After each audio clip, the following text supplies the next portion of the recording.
আর পাইলাম না। না, এবারও ইন্টারভিউ তো ফেল। 20টা ইন্টারভিউ দিলাম, একটাও চাকরি পাইলাম না। বন্ধু? হ্যাঁ, বন্ধুই তো। আরে বন্ধু না? ওই বন্ধু, বন্ধু! ভিক্ষা, এই ভিক্ষা দেন, ভিক্ষা দেন, ওই ভিক্ষা দেন, ভিক্ষা দেন।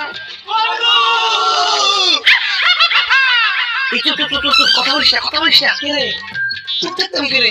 আপনি আমাকে ধরে জিজ্ঞাসা করতেছিস কে রে? ভিক্ষে ছাড়া উপায় আছে? ভিক্ষে করবো না কি? এই যে চাকরির ইন্টারভিউ দিতে মোর জুতা গেছে সিরিয়াস। ওই সিরিয়াস জুতা লইয়েই এই ব্যবসা নেমে পড়ছি। কিসের ব্যবসা? কেন দেখতে পাইতে আসো না? ভিক্ষের ব্যবসা। আচ্ছা দোস্ত, এটা দিয়ে তোর চলে? চলবে না মানে পুরো দৌড়াই, বিনা ইনভেস্টে ভালো ব্যবসা। কেমনে ধরায়? তুই কেমন ইনকাম করস? এই ধর দিলে 60-50 হাজার টাকা ইনকাম।